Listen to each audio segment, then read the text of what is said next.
Letter 27. My dear Wormwood, you seem to be doing very little good at present. In other words, Wormwood is not succeeding with the patient. The use of his love to distract his mind from the enemy is, of course, obvious, but you reveal what poor use you are making of it when you say that the whole question of distraction and the wandering mind has now become one of the chief subjects of his prayers. That means you have largely failed.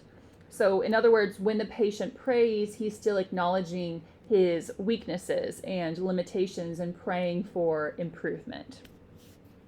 That means you have largely failed. When this or any other distraction crosses his mind, you ought to encourage him to thrust it away by sheer willpower and to try to continue the normal prayer as if nothing had happened.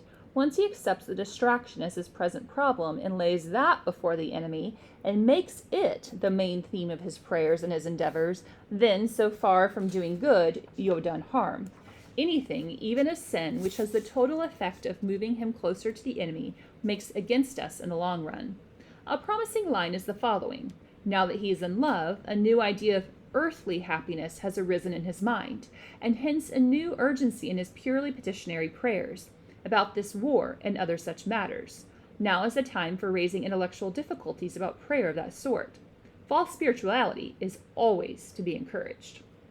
On the seemingly pious ground that praise and communion with God is a true prayer, humans can often be lured into direct disobedience to the enemy who, in his usual flat, commonplace, uninteresting way, has definitely told them to pray for their daily bread and the recovery of their sick. You will, of course, conceal from him the fact that the prayer for daily bread, interpreted in a spiritual sense, is really just as crudely petitionary as it is in any other sense. But since your patient has contracted the terrible habit of obedience, he will probably continue such crude prayers, whatever you do. But you can worry him with the haunting suspicion that the practice is absurd and can have no objective result. Don't forget to use the heads I win, tails you lose argument. If the thing he prays for doesn't happen, then that is one more proof that petitionary prayers don't work. If it does happen, he will of course be able to see some of the physical causes which led up to it, and therefore it would have happened anyway. And thus a granted prayer becomes just as good as a proof as a denied one that prayers are ineffective. So petitionary prayer is when you ask for something specific. And when it does work, right, they're like, oh, it would have happened anyways a lot of time. We say that. But a lot of times, right, we don't wait long enough to see the answer for the prayer, right? We expect them to be answered right away.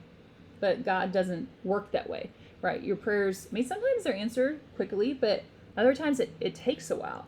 And we don't always have the patience to wait that out.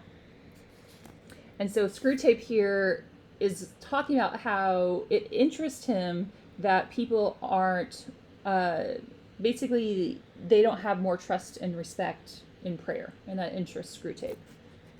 You, being a spirit, will find it difficult to understand how he gets into this confusion, but you must remember that he takes time for an ultimate reality. He supposes that the enemy, like himself, sees some things as present, remembers others as past, and anticipates others as future. Or even if he believes that the enemy does not see things that way, yet in his heart of hearts, he regards this as a peculiarity of the enemy's mode of perception. He doesn't really think, though he would say he did, that things as the enemy sees them are the things as they are.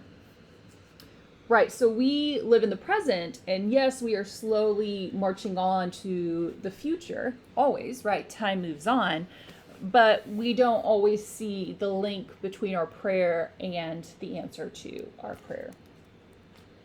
If you try to explain to him that men's prayers today are one of the innumerable coordinates with which the enemy harmonizes the weather of tomorrow, he would reply that then the enemy always knew men were going to make those prayers, and if so, they did not pray freely but were predestined to do so.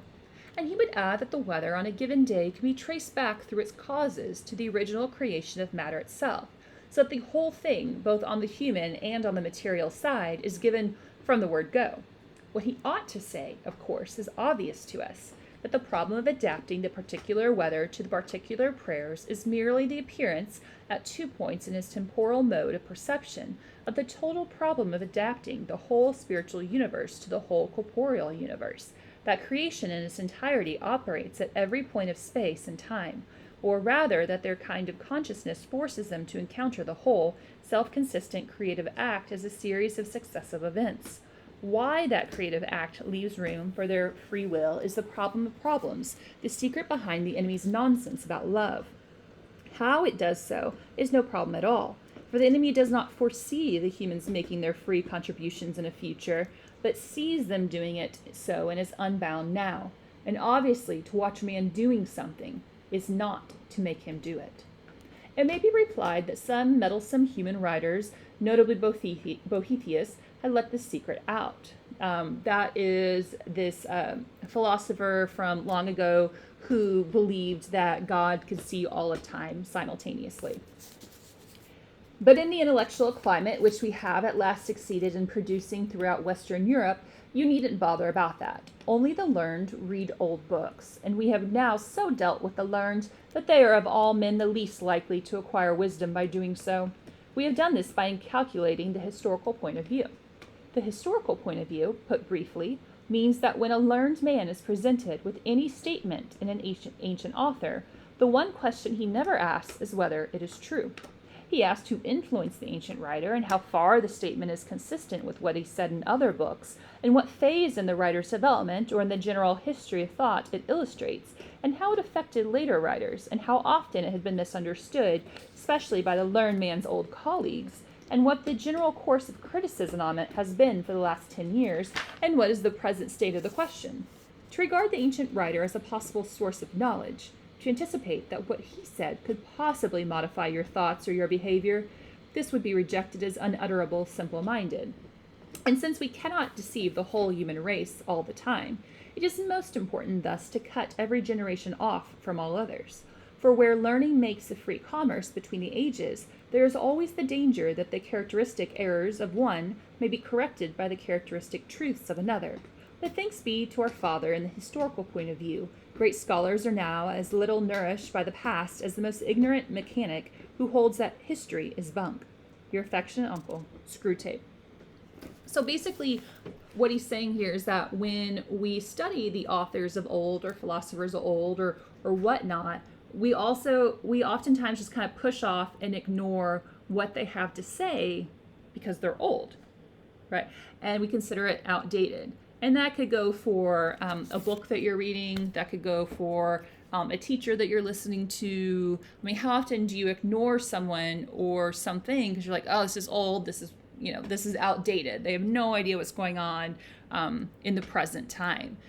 But just because something's old doesn't mean it can't be applied to today. I mean, you take the Screwtape Letters, right? Written in 1941. So yes, this is an older text, but some of the things or a lot of things that C.S. Lewis talks about in this book can still be applied to what we go through today.